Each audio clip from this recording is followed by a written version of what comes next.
Assalamualaikum warahmatullahi wabarakatuh. Sebelumnya saya ucapkan terima kasih kepada promotor dan pembahas yang sudah bersedia mendengarkan video saya tentang hasil penelitian disertasi saya pada hari ini. Puji dan syukur kita panjatkan atas kehadiran Allah Subhanahu wa Ta'ala, karena berkatnya kita masih dalam keadaan sehat. Selawat dan salam kita sampaikan ke junjungan kita, yakninya Nabi Muhammad SAW.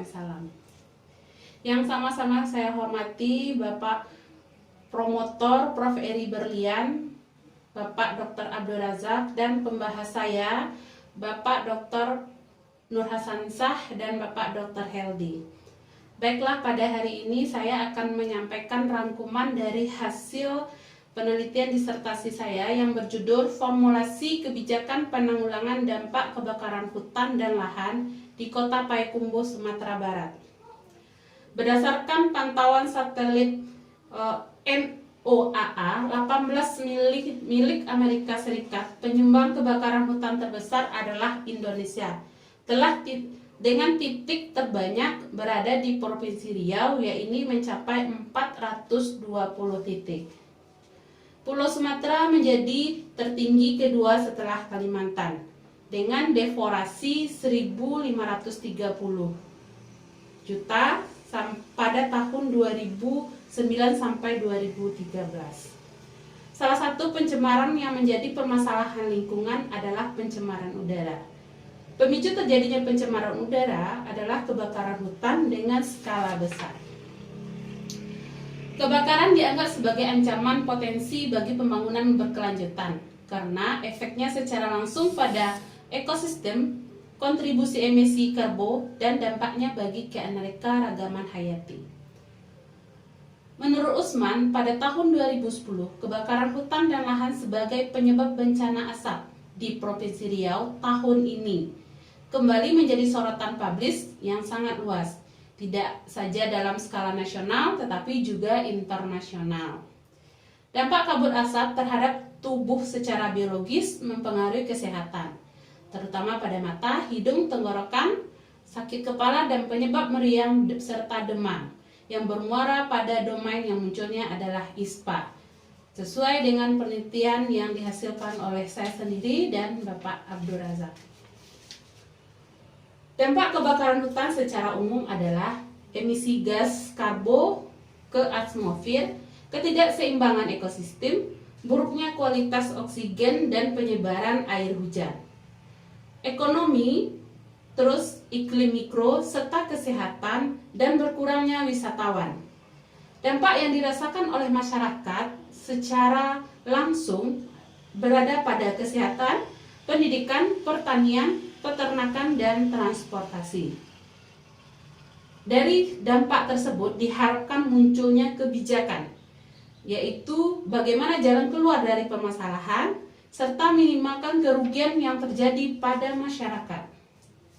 Pada penelitian ini saya mencoba merumuskan formulasi tentang kebijakan, yaitu SOP, formulasi kebijakan serta implementasi terhadap dampak kebakaran hutan dan lahan dengan penanggulangan yang tepat. Aktor dalam perumusan kebijakan adalah pemerintah, yaitu Dinas Kesehatan, Pendidikan, Pertanian, Peternakan, dan Perhubungan, di mana aktor inilah yang akan menjadi peran dalam melaksanakan kebijakannya nantinya. Serta masyarakat langsung yang dirugikan sebagai imbas dari kebijakan yang sudah kita bikin. Proses dalam perumusan kebijakan publik. Yang pertama, tahapan paling kritis dalam proses pembuatan kebijakan. Jika proses formulasi dilakukan dengan sebaik-baiknya, maka akan menciptakan hasil kebijakan yang baik pula. Identifikasi masalah. Identifikasi masalah dalam penelitian ini ada 6. Yang pertama, tingginya dampak kebakaran hutan terhadap kesehatan, terhadap pendidikan, terhadap pertanian. Yang keempat, terhadap peternakan. Yang kelima, terhadap transportasi. Terus yang keenam, belum adanya kebijakan kebakaran hutan dan lahan di Kota Payakumbuh. Dalam penelitian ini dilakukan adanya pembatasan masalah Permasalahan pada penelitian ini ada 4 tahap formulasi kebijakan. Yang pertama, perumusan masalah, penetapan kebijakan, pemilihan alternatif kebijakan, dan agenda dari kebijakan. Tujuan umum dari penelitian ini sesuai dengan tujuan khusus dari penelitian, yaitu yang pertama menganalisa dampak dari kebakaran terhadap kesehatan, terhadap pendidikan, terhadap pertanian, terhadap peternakan, serta merumuskan kebijakan yang diterapkan dalam mencegah dampak dari kebakaran hutan dan lahan tersebut. Manfaat dari penelitian ada peneliti untuk peneliti sendiri, untuk akademis dan masyarakat. Manfaat penelitian ini untuk semua pihak agar bisa dilaksanakan atau dimanfaatkan sesuai dengan hasil penelitian yang dilakukan oleh si peneliti. Tinjauan pustaka, di sini kita akan melihat bagaimana dampak dari definisi dari dampak kebakaran hutan. Ada definisi dari kebijakan publik. Elemen dalam kebijakan publik ada solusi, adanya kelompok sasaran, adanya koherensi, adanya peran dari kunci kata publik, adanya program intervensi, adanya keberadaan beberapa kebijakan, adanya langkah-langkah formal, serta keputusan dalam kegiatan penyebaran penyebab hambatan. Tahap dari perumusan kebijakan publik, yang pertama penyusunan agenda, formulasi dari kebijakan atau adopsi atau legitimasi data kebijakan, implementasi kebijakan, evaluasi kebijakan. Formulasi dari kebijakan nanti akan dimunculkan model dari kebijakan yang akan diformulasikan. Kerangka konsep dari penelitian, di mana kerangka konsep kita melihat dampak dari kebakaran hutan dan lahan, terutama adalah pencemaran udara. Ada 3 dampak langsung, yaitu lingkungan, sosial, dan alami, serta buatan. Dari dampak tersebut, kita akan melihat nanti evaluasi dari kebijakan yang akan kita lakukan, sehingga Novati dari penelitian ini memunculkan buku dari model penanggulangan dampak kebakaran hutan dan lahan.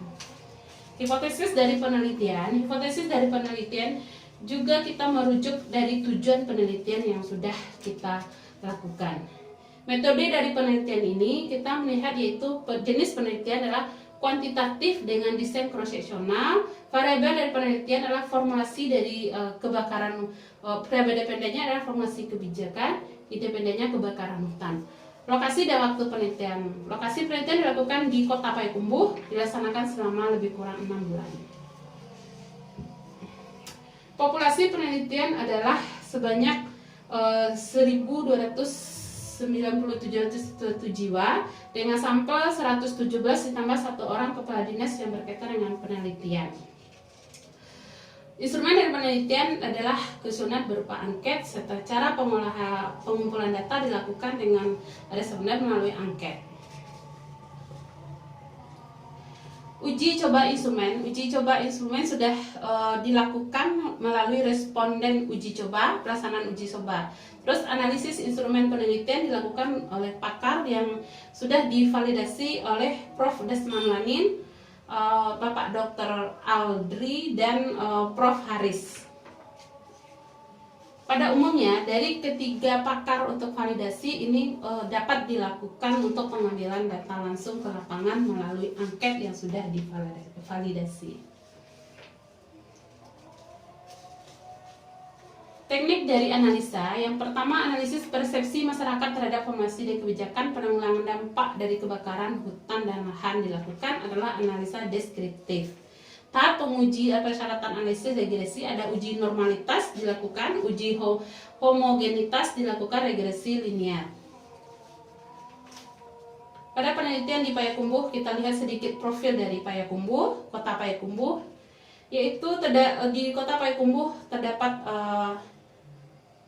merupakan wilayah administratif kota dikelilingi oleh kabupaten 50 kota dengan luas wilayah 80,43 km dan merupakan daerah musibah dampak kebakaran hutan dan yang terjadi di wilayah Provinsi Riau. Di Payakumbuh terdapat 1 rumah sakit pemerintah, 1 rumah sakit swasta, dan 6 puskesmas serta 23 puskesmas pembantu.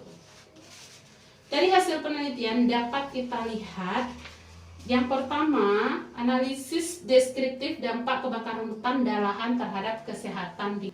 Kalau kita lihat berdasarkan hasil deskriptif peneliti, dapat dilihat di sini adalah termasuk yang parah dalam melihat kondisi kesehatan.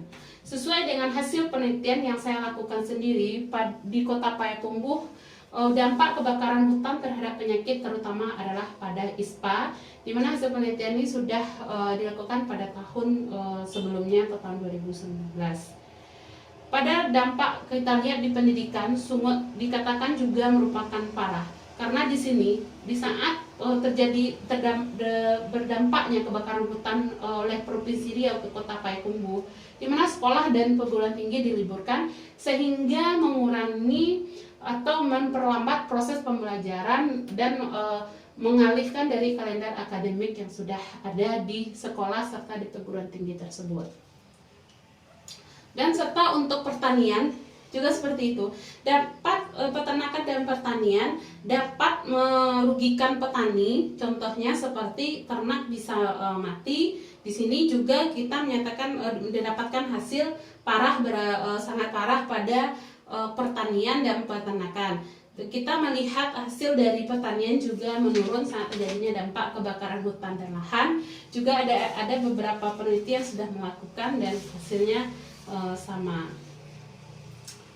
Untuk hasil transportasi atau dinas perhubungan juga menyatakan hal yang sama, bahwa dampak dari kebakaran hutan yang pada Provinsi Riau cukup parah, berada di 3,1%, karena seperti yang kita lihat pada gambar di samping itu dinyatakan adanya kecelakaan, bahkan ada kecelakaan terhadap pengguna transportasi darat. Untuk pada hasil penelitian, kita melihat novelty yang saya keluarkan adalah adanya model dari formulasi kebijakan penanggulangan dampak kebakaran hutan di Kota Payakumbuh. Di dalam novelty itu berisikan ada implementasi dampak, penanggulangan karhutla, adanya SOP kebakaran hutan dan karhutla, penanggulangan korban massal, serta langkah dari penanggulangan dampak kebakaran hutan dan lahan. Kesimpulan dari penelitian ini, memang pada 5 faktor yang diteliti ternyata sangat berpengaruh atau sangat berdampak besar terhadap terjadinya kebakaran hutan dan lahan oleh dari Provinsi Riau ke Kota Payakumbuh. Implikasi praktis hasil penelitian ini dapat digunakan untuk para pemangku kepentingan dalam mengambilkan kebijakan baik pemerintah daerah ataupun pusat guna meminimalisir dampak dari kebakaran hutan. Yang kedua, implikasi dari teori hasil penelitian ini dapat digunakan untuk acuan penelitian selanjutnya untuk meneliti lebih detail akar masalah kebakaran hutan dan solusi agar tidak terjadi. Saran dari peneliti yaitu yang pertama, untuk peningkatan wawasan pengetahuan, untuk lebih ditingkatkan lagi wawasan pengetahuan masyarakat tentang dampak kebakaran hutan dan lahan. Dengan adanya formulasi atau buku dari model formulasi ini semoga bermanfaat sehingga dapat dilaksanakan terutama pada sektor kesehatan, di mana ini berakibat sangat fatal terhadap manusia. Meningkatnya kualitas kebijakan penanggulangan dampak kebakaran sektor kesehatan perlu diteliti lebih dalam berdasarkan harapan masyarakat, karena pelayanan menurut penyajian dianggap bagus belum tentu sama dengan penelitian dari masyarakat. Mungkin itu yang bisa saya sampaikan. Terima kasih. Assalamualaikum warahmatullahi wabarakatuh.